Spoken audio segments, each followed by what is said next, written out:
విశాఖపట్నం దక్షిణ శాసనసభ నియోజకవర్గంలో పోరు అందరిలోనూ ఉత్కంఠకు గురి చేస్తుంది. గత ఎన్నికల్లో టీడీపీ తరపున పోటీ చేసిన sitting MLA Vasupalli Ganesh Kumar YCP అభ్యర్థి ద్రోణంరాజు శ్రీనివాసరావుపై 3729 ఓట్ల ఆధిక్యంతో గెలుపొందాడు. గత కార్పొరేషన్ ఎన్నికల్లో ఆయన అధికార వైసీపీ తీర్థం పుచ్చుకున్నాడు. ఇక వైసీపీ నగర అధ్యక్షుడు మాజీ ఎమ్మెల్సీ అయిన వంశీ కృష్ణ యాదవ్ జనసేనలో చేరి తన చిరకాల కోరిక ఎమ్మెల్యే ఆశయాన్ని నెరవేర్చుకోవాలని ఉవ్విళ్లూరుతున్నారు. ఈ నేపథ్యంలో ఓటరు దక్షిణ ఎవరికి దక్కనుంది అన్నది ఆసక్తిగా మారింది.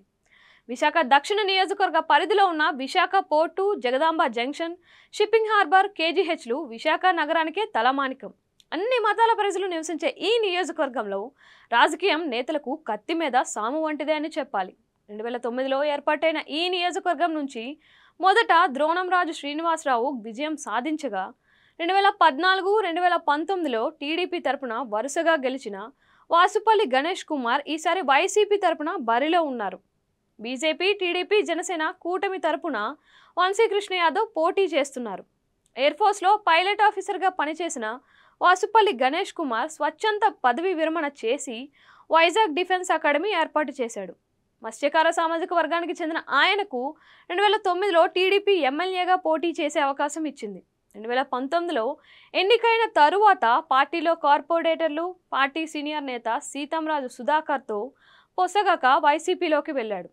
వ్యక్తిగతంగా ఉన్న ఇమేజ్ నేపథ్యంలో పార్టీ మారిన నియోజకవర్గంలో పెద్ద వ్యతిరేకత కనిపించడం లేదు. నిత్యం ప్రజలకు అందుబాటులో ఉండడం, ఆపదలో ఆర్థికంగా ఇతరత్ర ఆదుకోవటం ఆయనకు ఉన్న అనుకూలతలు. విశాఖ తూర్పుకు చెందిన వంశీ కృష్ణ యాదవ్ 2009లో ప్రజారాజ్యం పార్టీ నుంచి 2014లో వైసీపీ నుంచి ఎమ్మెల్యేగా పోటీ చేసి ఓడిపోయారు. విశాఖ తూర్పు నుంచి ఈసారి వైసీపీ ఇన్ఛార్జిగా ఎంపీ ఎంవివి సత్యనారాయణను నియమించి ఎమ్మెల్యేగా ఆయనకే టికెట్ ఇవ్వడంతో వంశీ కృష్ణ యాదవ్ వైసీపీని వీడి జనసేనలో చేరి విశాఖ దక్షిణం నుంచి ఆ పార్టీ తరపున పోటీ చేస్తున్నారు.